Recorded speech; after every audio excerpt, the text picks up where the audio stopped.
Alrighty. Well, this tends to be my whinge channel, so I might have to have a whinge. I had a similar whinge about this guy probably about 6 weeks ago, and I just at the last minute I deleted it and decided not to upload it. May have even been 8 weeks ago, because I always seem to be sit on a video for too long before I upload it, to the point that sometimes it's barely even relevant. Anyway, the church my parents are going to, my gosh, this is as of 2 months ago. They were really worried that it's going to be battling to survive. Regardless of a suggestion I made 2 years ago, they finally seem to have started using the place for funerals. So, it's actually, getting used for making money as a building, versus all their other ideas on how to save the joint, which was just, well, if we spend money, then we can make money, and the reality is, oh, no, it was all based on the members forking out more money for stupid, pointless stuff they didn't need.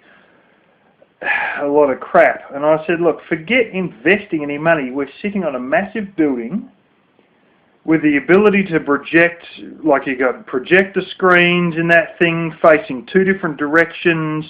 You've got a huge sound system. The projectors play videos as well as text, whatever you want to bring up, in 2 different directions, mind you. One in front of you, and if you want, you can put it on the wall behind you. And, all heated, all air conditioned. What are we worried about? And, well, more than 2 years on, probably 2.5 years on, could be nearly 3 years actually, they're finally, I think I mentioned in 2016, so they finally decided, oh, well, guess what, we're going to do it. But anyway, as of a couple of months ago, they're worried about the place dying. And, as I said previously, there's people there. You've got to be a special sort of pastor to manage this. There's people there who have gone to church for 15, 20 years who just quit church altogether. They don't go to any church. They didn't start going to another one. They just stopped going to all churches. You've got to be a real special sort of a pastor to put people off Christianity altogether. I mean, you've got to be a real miracle worker to literally put people off a religion they've been following for decades on end. You've really got to be a miracle worker. And yet this guy managed to do it. They have gone ahead, regardless of their test run that didn't work very well initially. They have now gone ahead and basically moved into the kitchen entrance area permanently. The guy who used to run the projector and the sound systems from his laptop and his big, looked like a fucking, almost like a big DJ board with all these equalizer switches and all that sort of stuff.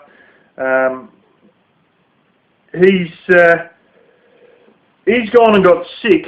His wife still goes. They've been there since literally 1991 or something like that. Early founding days, because I think it was founded in about 88 or sometime around there. Early founding days. They've been there since. And, well, he got a bit sick for about a month or month and a half. He's not young, he's about 70 or, 72, But all the same, he's capable of sitting on a seat and running all these controls. And now that they've moved in this kitchen area, which is bloody tiny, after it was all over, even his wife, who is heavily, heavily involved in this place, has been since the early 90s, and does a lot of stuff.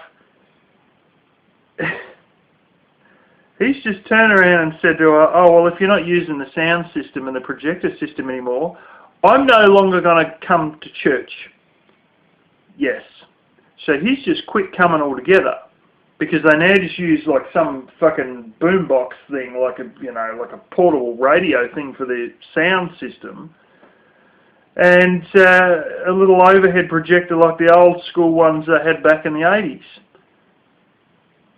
You know, where you've literally got a lens there that you put the clear, like the laminate sheets on top of, you know. And he's just quit coming altogether. After having been going there since like 91 or something like that, or maybe actually one of the founding members back in 88 or something like that.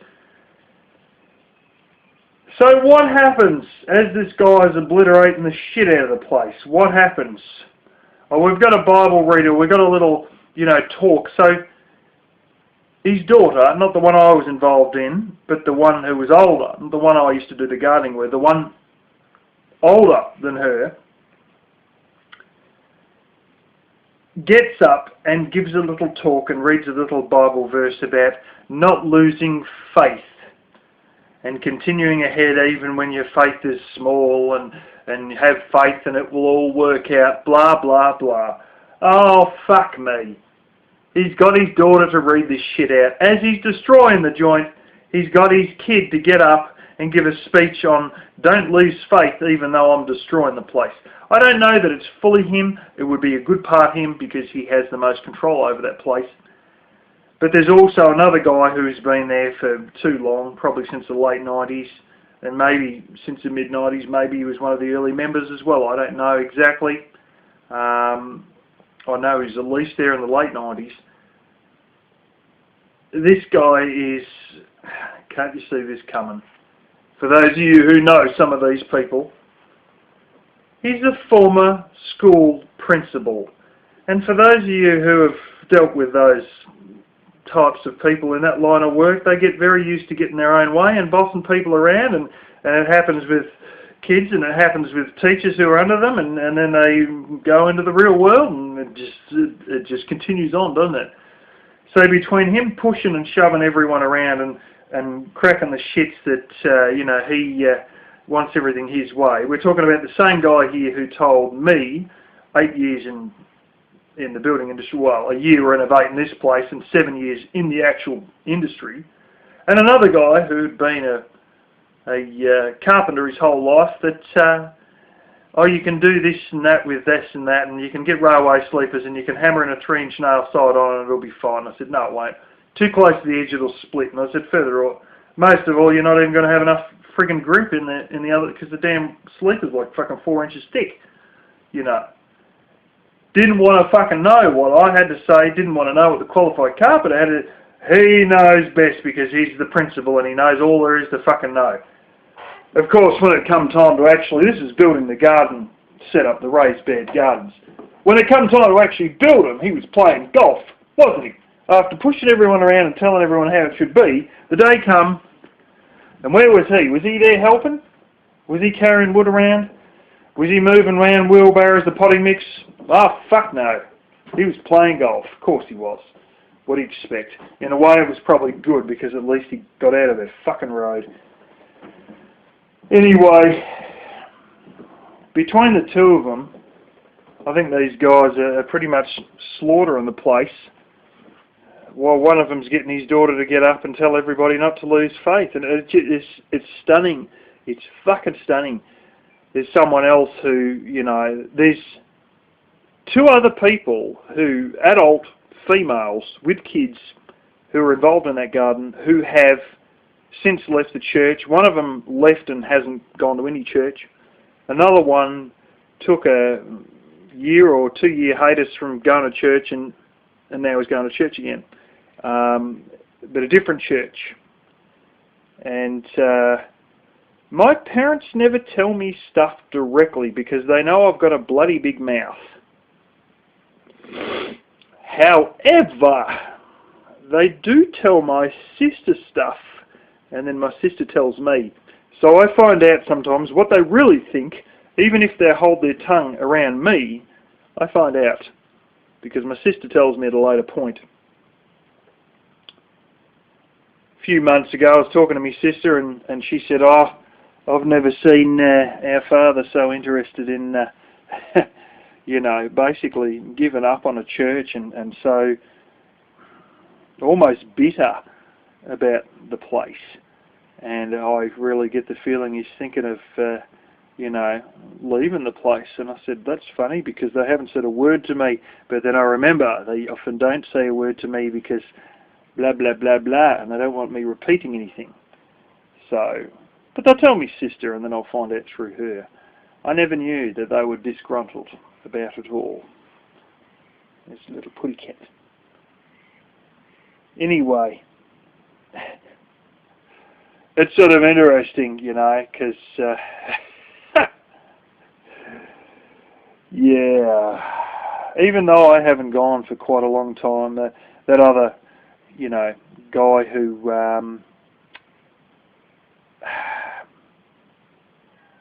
the former school principal wanted to know if they have more wood for the garden.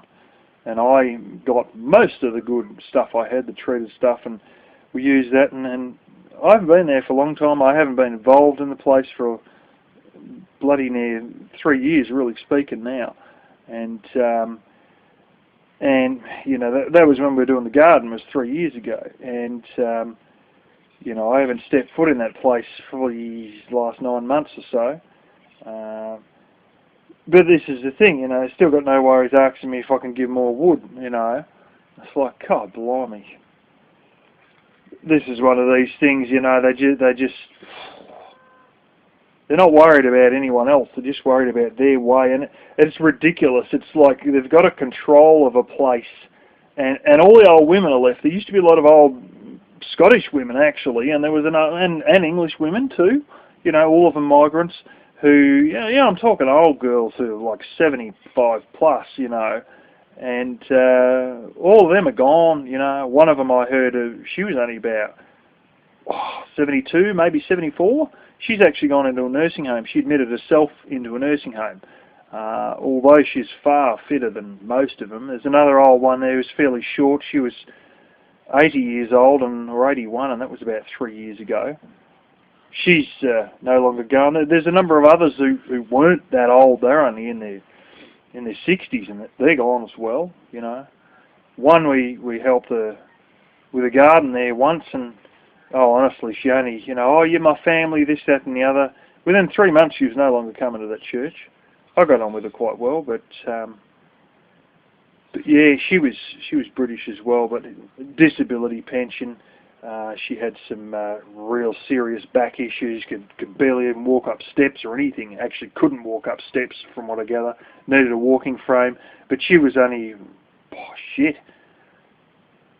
God blimey, she would have been about 64 or something like that. Probably early 60s, maybe 62. She had some real issues though. Even getting around. But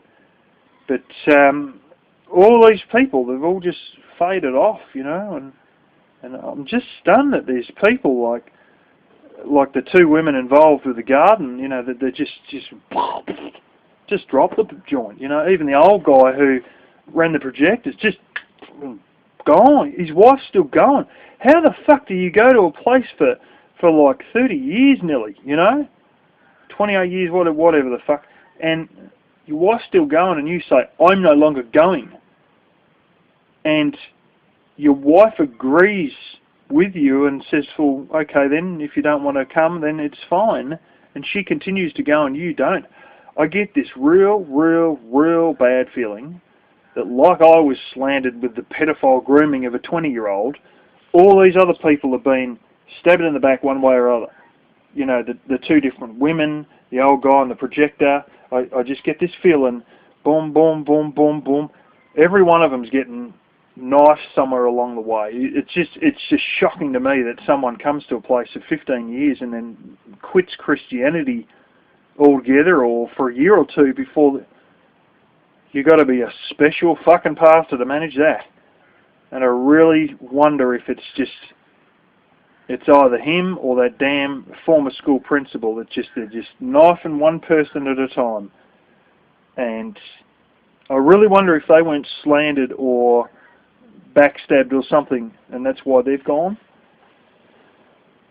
It's one thing to say, well, this church is going slow and go to another, but just to not go to any church at all, fucking hell, like, what the hell has happened, you know? And it's sort of funny because you'll see other organisations, like I now have a boat club that went a similar way, like a yacht club, and, you know, you get these handful of people who become, you know, like amongst the higher people, and then the old guys retire and they become the highest people. And they hang in there, and they won't go. It reminds me almost of political party over here, in particular, Kim Beazley. You know, some of you will know who he was. They hang on, and they hang on, and they hang on, and they've got this faction there that they just hold on forever, and they burn everyone and everything because they got to hold power, and they hold power till they just collapse the place. And, you know, they burn everyone, they burn everything, they want special treatment. Everyone and everything has to go through them, has to be approved by them. No one can fucking bat an eyelid without them fucking, you know, saying if they can or they can't. And the membership dwindles, and in the end they're playing merry hell with a big stick like they're fucking president of a, you know, not president, more like dictator of a club, and at the end of the day they got half a dozen people and they just cannot float it financially. They can't pay the fucking property taxes or whatever, and they are so gripping on control of this that they piss everyone off, everyone leaves, and then they cruise this ship straight nose first into the fucking ground, and that's it. It all winds up. And it's sad, you know, because if they had been a bit easier, if they had been a bit lax, if they had, you know, let some younger people come up to second in charge or get some amount of, you know, and I know there's one guy there who deals with the youth group, but guess what? That daughter of his who gave the speech, it's her boyfriend. So all the youth stuff is ran by him. So his potential son-in-law has been, you know, running it. And this is the thing. It's not really given more freedom to other people, to younger people. It's just increasing the power of his own faction by the only people who are younger involved in the show are his daughter and his daughter's boyfriend. This isn't, you know, letting young blood in. This is dynasty. This is, you know, I only let my family members in, you know, and it's just, they are going to fucking sink this. And I think we should just sign it off to the Asians. Their churches, their side of it is going brilliant. The Burmese refugees, they've literally tripled their size. And before long, it's going to be the white people walking away, and it's going to be a foreign language only service. You know, and there's not going to be an English service, and there's not going to be white people there. And the way I'm looking at it, they might as well do it now, because these people are very frugal with their money, but also extremely generous with their donations. And and basically, they have had to stick together as a group of refugees who either held together against the Burmese army as a cohesive group that worked as one, or they died as individuals with bullets in the back. And they took the first option, and they know how to be frugal with money, and they know how to make things work, and they have an order of peck, and they have a culture, and they let things function, and they're sort of, you know, they're sort of a bit laissez-faire in their ways, particularly if you see their kids. They're not always lecturing the kids and ordering the kids around. The kids just sort of are left to run on their own, do their own thing. They've got a different way, definitely a different culture. But these are the people that can survive getting shot at and survive fucking mortars flying overhead, and one of them's got the scar on the back of the neck to prove it. And you know, I think we might as well just fucking holus bolus hand it over to them, because there's no point and these 2-3 arrogant white people destroying the whole fucking show, we might as well just hand it over to them holus bolus, and then it's guaranteed to be run properly. You know, and each year this idiot, they have a meeting, and this idiot, they do a vote to see if they should change pastors or not.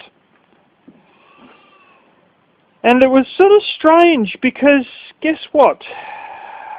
That guy who's the former school principal changed the voting rules. And I think it might have had something to do with all the people who have been pissed off by him and the current pastor. If you haven't paid your fees or you don't come to church X amount of times a year or to certain meetings, you're out of the loop and you lose all your voting rights. Trying to move it more from a democracy to a dictatorship, and trying to maintain the power of himself and that same arsehole pastor. They changed the fucking voting rules. Probably an attempt to save his skin. And keep going, go ahead and just fucking cruise it into the ground, you dumbasses. It's terrible, though, to see something that was built on good faith with good people and had a decent following, and you get these couple of fucking dictators, narcissists in there, and they just fucking destroy it, you know, and change the voting rules to make sure they destroy it, you know, because I bet you that was a power play. I guarantee you changing those voting rules is a fucking power play. And I guarantee you, when the vote come up to change the voting rules, they never sent a newsletter out to all the members. It was just whoever knew the week before the church probably got handed it in the physical newsletter that they get handed as they walk in the door. But nothing was sent in the mail, I guarantee you. I've seen all this shit before, and I believe probably a great deal of you have seen similar stuff in clubs and organisations you've been involved in. It's just sad, though, you know. I know this bastard is more interested in political correctness than Christianity. He's more interested in virtue signalling and you know, ass kissing, and just what he said to me parents, trying to stab me in the back. He's more interested in his narcissism and his political correctness than he is in God. And I've got a funny feeling that the only reason he's really into Christianity is because of the compassionate side of it, because then he gets to do all this virtue signalling. And, you know, he might have a part of a compassionate leftist side, but he may also at the same time have that narcissistic control side, and I'm definitely seeing that side. Anyway, bit of a shame really, but you know, this is what happens when things turn into a bit of a dictatorship.